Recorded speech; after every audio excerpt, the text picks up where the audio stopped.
네, 안녕하세요. 원더굿 라이프의 행복전도사 전창진입니다.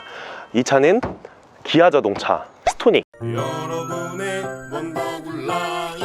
저희 회사 차인데 월 렌탈료 제가 기억하기로 한 35만 8천 원이었나? 36만 8천 원이었나 그랬는데 그때 할인율이 12%나 들어가서 나오자마자 선풍적인 인기를 끌었죠. 그래서 제가 이 차를 한번 시승을 한번 해보도록 할게요. 우선 보시는 디자인은 나쁘지는 않아요. 쏘쏘 무난하다. 근데 요즘 차들이 셀토스나 트레일블레이저 뭐 등등 굉장히 이쁜 차종들이 많이 나와서 이 차종은 한번 시승을 해본 뒤에 여러분들이 평가를 해주시는 게 좋을 것 같아요. 트레일블레이저나 셀토스, 코나급까지 보시는 분들은 이 차를 보시고 선택을 해주시고요. 그리고 이 차는 무려 마력이 100마력이에요. 출력이 낮은 차예요. 제가 실제로 타면서도 살짝 답답함이 있었는데 완전히 차를 처음 모시는 분들이나 아니면 좀 과격하게 운전하시는 분들은 오히려 그냥 이 차로 선택을 하시는 게 좋을 것 같아요. 자신이 안전운전을 못하겠다라고 하면은 이 차를 선택해 주시는 게 오히려 맞을 것 같은데 사실 정말 답답합니다. 토크가 13.5 토크예요.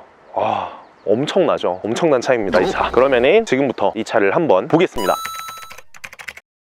옵션이 어느 정도 있는가 하면은 스마트키, 가죽 시트, 앞좌석 열선 시트, 통풍 시트 둘 다 들어가 있고요. 하이패스 시스템까지 다 갖춰진 차예요. 근데도 렌탈료가 저렴해서 저는 바로 구입을 했는데 이 차종을 보시면은 자, 이쪽 부분이 주간 주행등 부분이에요. LED는 아니에요. 일반 전구로 돼 있고요. 이쪽 부분이 안개등인데 안개등은 LED가 아니고 그러니까 흰색 램프가 아니고 주황색 램프예요. 이게 저는 좀 안타까운데 만약에 핸들을 왼쪽으로 트시면은 이쪽 부분이 더 밝아집니다. 오른쪽으로 핸들을 트시면은 오른쪽 안개등이 밝아지기 때문에 핸들을 트는 방향의 장애물을 조금 더 빠르게 식별할 수 있게 그렇게 갖춰져 있고요. 테일 램프는 LED로 들어가 있습니다. 뒷모습도 그렇게 나쁘진 않고 그냥 기아 자동차다. 이 정도의 느낌을 받으실 수 있어요. 셀토스보다는 확실히 못생긴 느낌을 많이 받고 있고요. 그리고 이 밑에 머플러 디퓨저는 그래도 이쁜 것 같아요. 이게 크롬은 아니지만 그냥 플라스틱이거든요. 근데 이 플라스틱이 약간 크롬처럼 보일 수 있다는 거. 그래도 나쁘지 않게 이렇게 디자인은 잘 해놨어요. 근데 이게 다 플라스틱이에요. 그리고 이쪽을 만져보면은 자석이 붙는 쇠고요. 이 트렁크 부분은 이 문짝도 철로 다 만들어져 있습니다. 쇠 부분이고 이쪽 부분은 알루미늄이에요. 그래서 자석이 붙진 않고요. 알루미늄이 C필러 부분에만 들어가 있고요. 17인치 알로이 휠이 탑재되어 있는데 나쁘지는 않아요. 이 정도 휠의 디자인이면은. 그리고 제가 뒷좌석의 넓이를 한번 보기 위해서 앞좌석에 제가 맞는 포지션으로 맞춰놓고 뒷자리로 한번 넘어가서 찍어보도록 하겠습니다.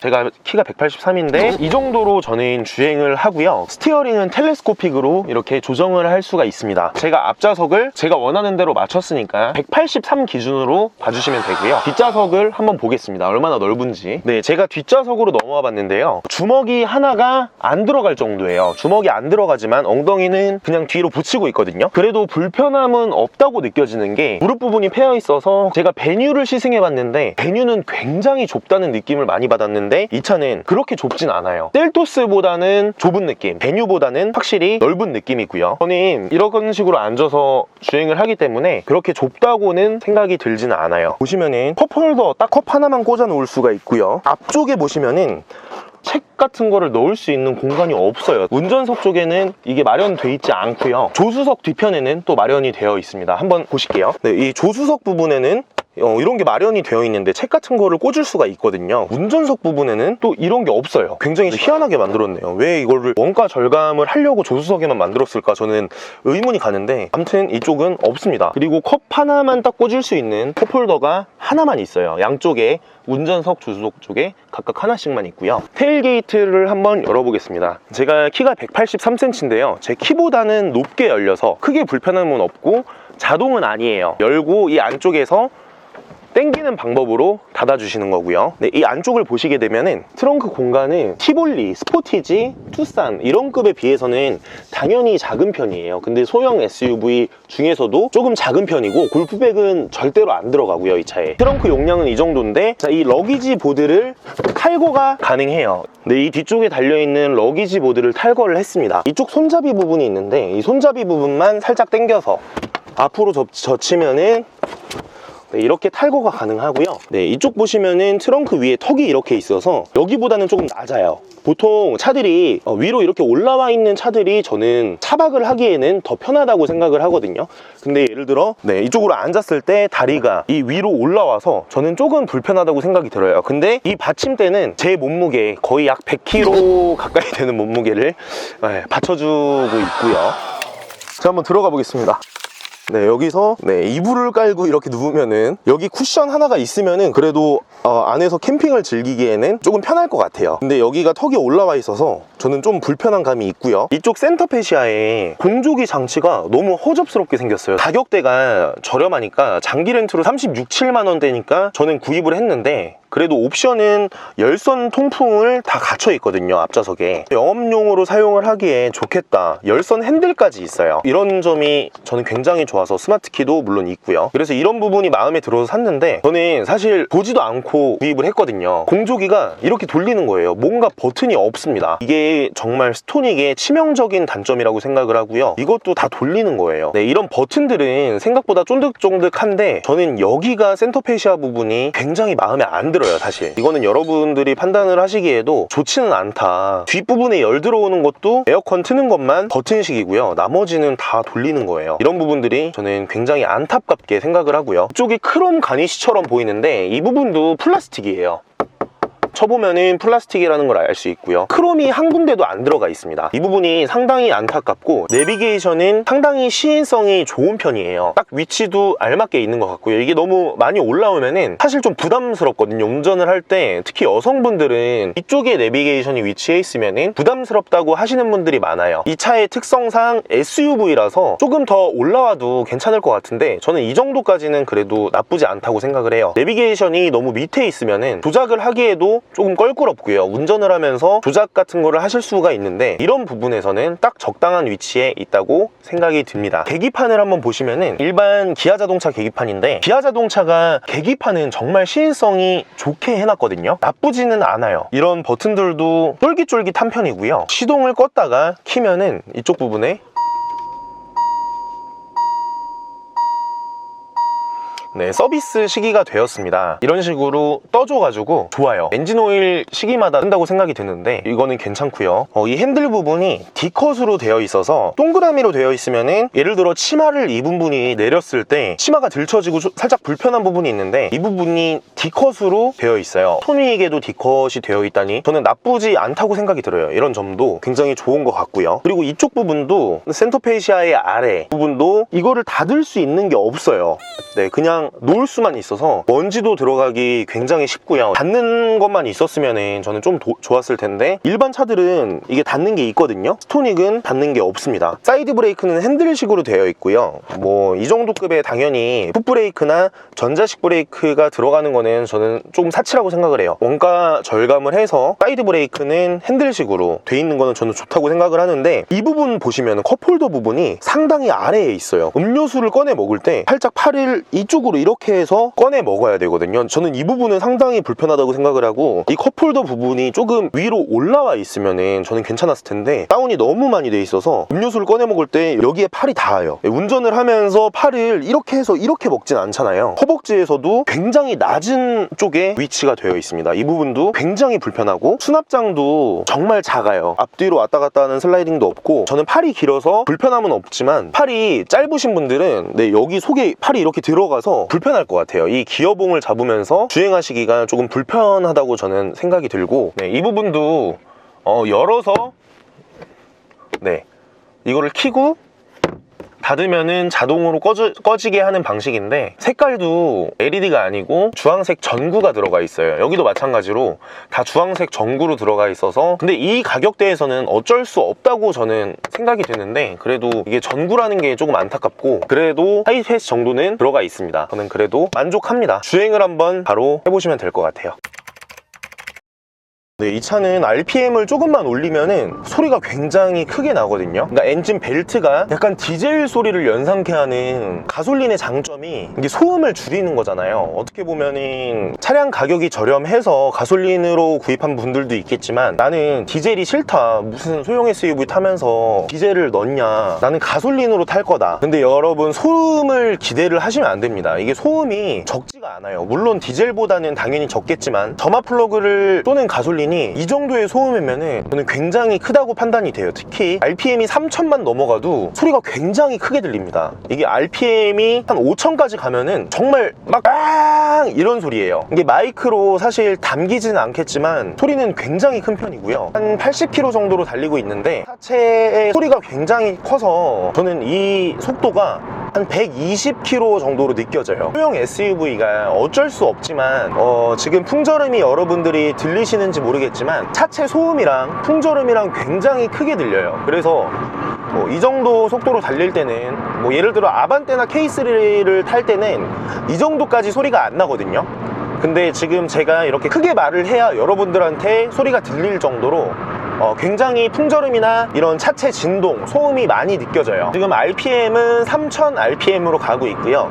다시 한번 말씀드리지만 이 차는 100마력의 13.5 토크예요. 여러분들이 고속주행이 잦은 편이라면은 저는 한 1.6 정도를 가시는 게 엔진 배기량이 1600cc는 되어야 그래도 괜찮다고 생각이 들어요. 근데 고속주행이 잦은 분들이 이런 배기량이 낮은 차를 선택을 하면은 연비가 우선 더 많이 들 수밖에 없어요. 왜냐면은 고 RPM을 계속 사용을 하니까 중부고속도로 같은 데에서 시속 110으로 달린다. 그러는 분들은 오히려 연비가 1.6보다 더 안 좋아질 수가 있거든요. 그래서 고속주행이 많은 분들은 요즘에 1.4 터보도 많잖아요. 그런 차들이나 1.6cc로 가시는 게 좋을 것 같아요. 저는 1년간 주행거리가 2만 킬로가 넘어가면 무조건 저는 디젤을 선택을 할 것 같아요. 왜냐면은 디젤이 더 잔고장은 많은 거는 사실이에요. 근데 이런 디젤 차량을 선택함으로써 4년마다 차량을 한 번씩 바꾸는 시대예요. 실제 등록 해지 기준이 4년에 한 번씩이거든요. 4년 정도에 10만 킬로 이상을 뛰신다 하시면은 그냥 10만 킬로 타시고 중고로 파시는 게 훨씬 나아요. 물론 소음 진동을 디젤을 저는 못 견디겠다 하시는 분들은 그런 분들은 어쩔 수가 없어요. 하지만 소음이 상관이 없다 그러면은 저는 연비를 위해서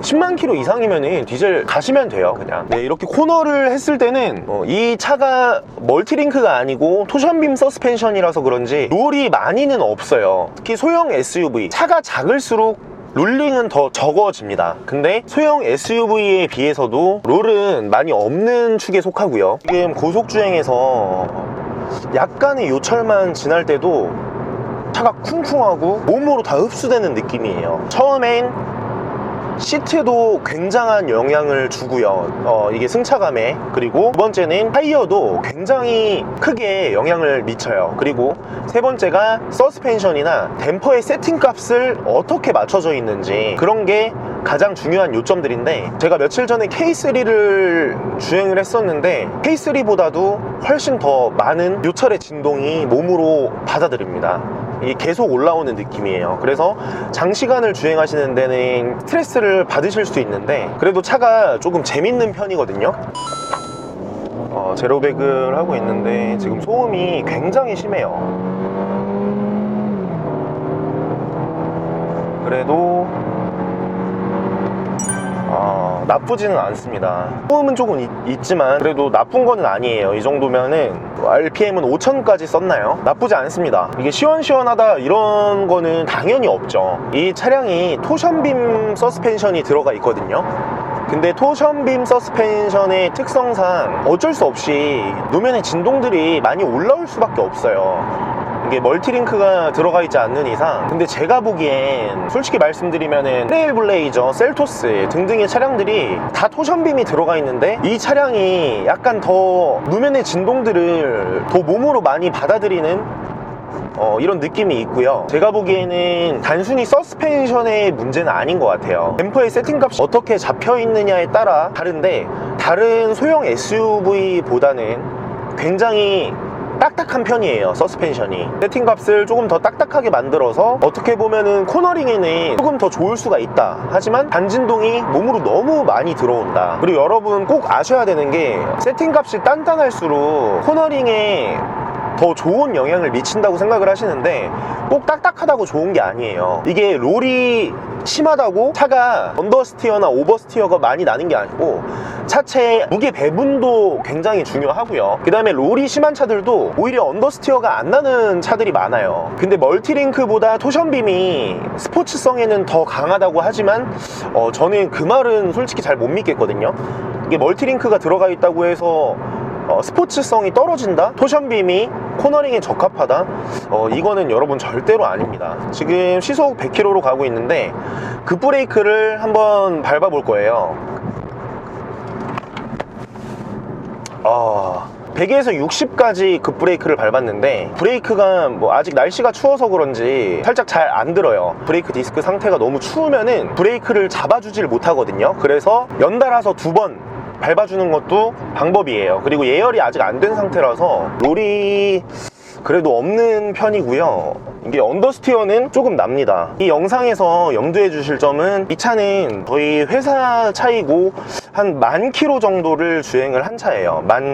11,500km를 주행을 했네요. 높이가 낮은 방지턱을 넘을 때도 느낌이 몸으로 확 와닿아요. 이런 방지턱만 넘어도 몸으로 느낌이 너무 많이 와가지고 이게 심지어 하수구를 밟을 때도 한 시속 80km에서 하수구를 밟는다고 치면은 몸으로 너무 많은 느낌이 와서 조금 큰 방지턱을 넘을 때는 심지어 허리까지 충격이 와요. 척추까지 충격이 오기 때문에. 그리고 오르막에서 지금 3000rpm이 넘어가고 있습니다.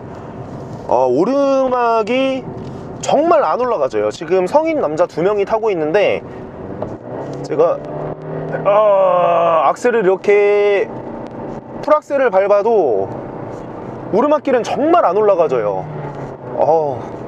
이게 여러분 소리 들리시나요? 네, 이렇게 코너길을 갈 때도 언더스티어가 상당히 많이 나서 카운터를 이렇게 쳐줘야 되고요. 지금 노면이 살짝 젖어 있기는 해요. 노면이 살짝 젖어 있는데 코너링을 할 때 언더스티어가 많이 나서 카운터를 계속 쳐주면서 가야 됩니다. 차가 미끌려요. 계속. 차가 심하게 많이 미끌리네요.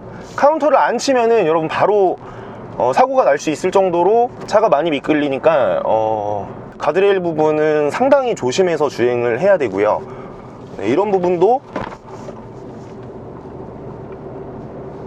차중에 무게중심이 앞쪽에 있어요. 언더스티어가 굉장히 많이 나요. 이게 ESP를 켜고 있지만 제 실력으로는 ESP를 끄고 주행을 하면은 안 될 것 같아요. ESP를 켜고 주행을 한다고 쳐도 이게 굉장히 차가 그렇게 많이 잡아주지는 못하는 느낌이에요. 여러분이 스토닉을 만약에 타실 거면은 코너링에서는 각별히 신경을 써주시고요. 산을 올라갈 때는 괜찮은데 내려갈 때 시속 40을 넘으면은 바로 차가 언더스티어가 나기 때문에 다운힐에서 40 이상을 하면은 여러분이 위험하실 수도 있어요. 특히 반대편에서 차가 오는 경우에는 신경을 써주시고요. 근데 재미는 있어요. 사실 이게 소형 SUV다 보니 여기서도 차가 60km까지가 이 차의 한계인 것 같아요. 네, 약간의 코너를 해도 이 차가 그나마 다행인 거는 언더스티어는 솔직히 잡기가 쉬워요. 여러분이 물론 전륜 구동은 다 언더스티어가 나지만 이 차를 제가 브레이크를 밟고 코너를 돌아도 브레이크를 밟게 되면은 뒤가 약간 뜬다고 보시면 돼요. 앞쪽에 무게가 가해져서 뒤가 살짝 뜨면서 코너링을 돌아서 어떻게 보면은 그런데도 이게 언더가 나는 거거든요. 그러면은 이 차의 앞쪽에 무게 배분이 훨씬 많이 들어가 있다는 거예요. 제가 봤을 때는 60% 이상이 앞쪽에 다 들어가 있고요. 뒤쪽은 제가 볼 때 조금 가벼운 느낌이라서 계속 언더가 나는 것 같아요.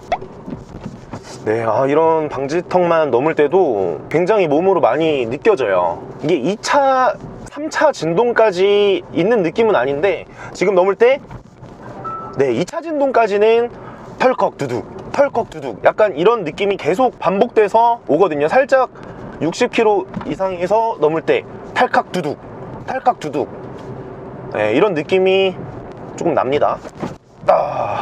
제가 예전에 조금 과장을 하자면은 다운서스가 된 차량을 주행을 한 적도 있는데 한 1년 정도 타고 다녔거든요. 근데 다운서스를 한 거랑 좀 비슷한 느낌이에요. 어떻게 보면 그 정도로 승차감이 나쁘다고 하는 건 아니지만 네, 지금 오르막길을 올라가고 있는데 소리만 크고 차가 안 가요. 체감 속도는 80km, 계기판 보면은 진짜 농담 아니고 45km, 50km 네, 이 정도 수준이거든요. 굉장히 소리는 큰데 와, 차가 안 넘어가네요. 드디어 평지입니다.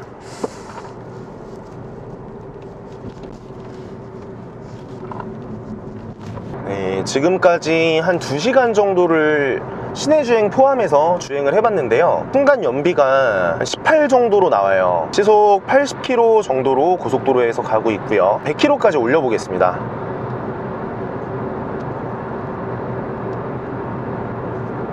km에서 주행을 하면은 지금이 딱 평지거든요.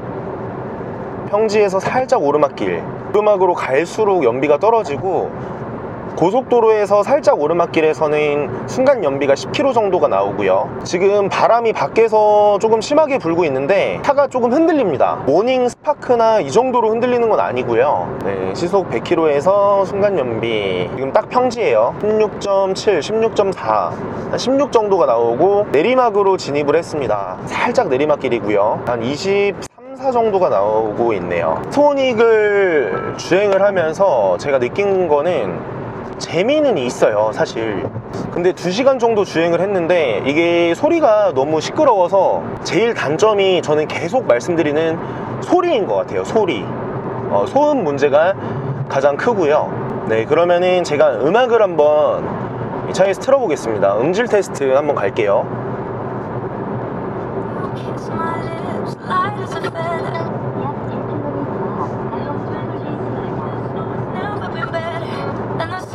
지금 시속 100km로 주행을 하고 있는데 소리가 조금 커서 음악이 잘 안 들려요. 소음이랑 겹쳐서 약간 짜증나는 소리. 음악을 더 켜보겠습니다.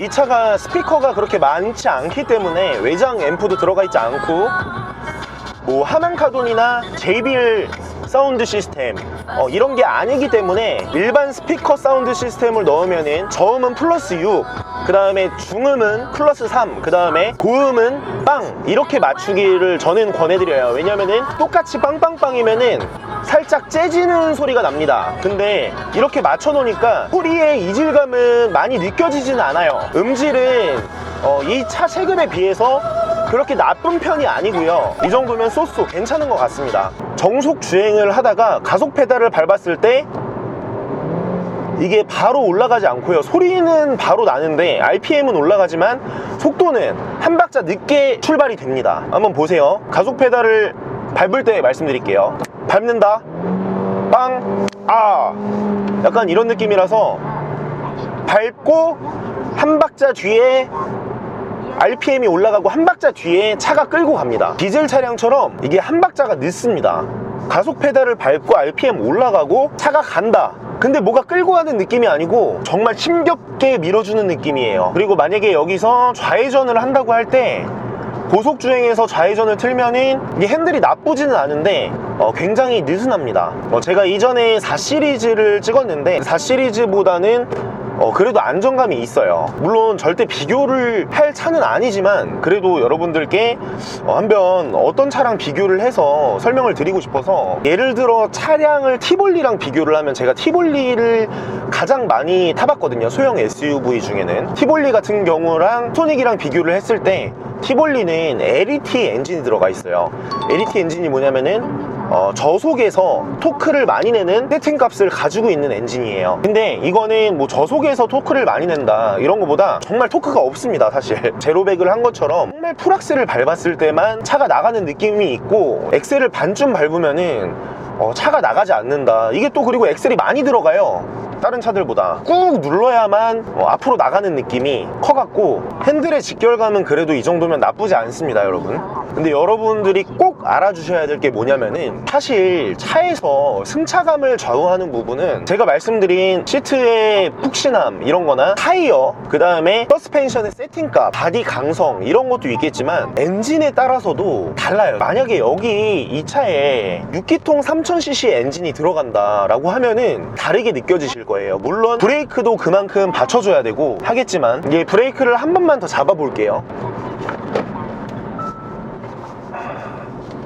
네, 브레이크는 정말 말을 안 들어요. 그냥 브레이크에서 멈췄을 때 시속 60km 밑으로 나와서 약간 꾸르륵 되거든요. 근데 이게 뭐냐면은 브레이크 패드가 마모가 돼서 디스크에서 디스크끼리 이제 맞닿는 거죠. 그래서 꾸르륵 소리가 나는 걸 수도 있고, 이 브레이크는 유압식이에요. 그래서 이 유압이 올라오면서 거기 기포가 생깁니다. 두 가지 중 하나인데 저는 후자에 가깝다고 생각이 들거든요. 이 차의 체중을 브레이크가 못 받쳐주는 그런 느낌이 들어요. 브레이크 성능은 정말 안 좋고요. 근데 소형 SUV들이 사실 다 그래요. 브레이크 성능이 좋진 않습니다. 이게 예를 들어 K7에 들어가는 브레이크도 2P고, 그 다음에 스토닉 같은 경우도 2P예요. 같은 2P지만 제동 능력부터가 다릅니다. 네, 오늘의 총평은 우선 스토닉 차량은 외관은 소소하다. 그리고 내부가 센터페시아가 저는 솔직히 제 개인적으로는 마음에 안 든다. 너무 옛날 차 느낌이 난다. 그리고 언덕길을 올라갈 때 3단에서 안 바뀌더라고요. 2단으로 바뀌어서 RPM을 높여줘야 되는데 그게 안 되고 3단으로 가더라고요. 그래서 언덕길이 되게 힘겨웠습니다. 그리고 전체적으로는 엔진 출력이 조금 낮아서 어쩔 수는 없지만 그냥 저렴한 가격에 구입을 했다. 그리고 지금 트랙스 같은 경우가 25% 정도가 할인이에요. 그래서 차라리 이런 스토닉을 보시는 분들은 장기 렌트로 25% 할인된 금액에 월 납입료는 60개월 하면 한 34만원 정도면은, 신용에 따라 조금 다르긴 한데 34만원 정도면은 구입을 하실 수 있을 거예요. 차라리 장기 렌트로 뽑으시는 분들은 할인이 많이 들어가는 쪽으로 구입을 하시면 좋다. 물론 롯데렌터카나 한 렌트사가 22개 정도가 있거든요. 그래서 저희가 그 중에 가장 저렴한 쪽으로 비교를 해드리니까 장기 렌트의 장점은 총 비용이 무조건 할부보다 저렴해요. 제 영상들, 다른 영상들을 보시면 아시겠지만 저희가 할인 정보도 여러분께 수입차나 국산차 모두 다 제공해드리니까 좋아요, 구독 한 번씩만 부탁드리고요. 저에게는 굉장히 큰 힘이 되거든요. 지금까지 시청해주셔서 진심으로 감사드리고, 저는 원더풀 라이프의 행복전도사 전창진이었습니다. 시청해주셔서 진심으로 감사드립니다.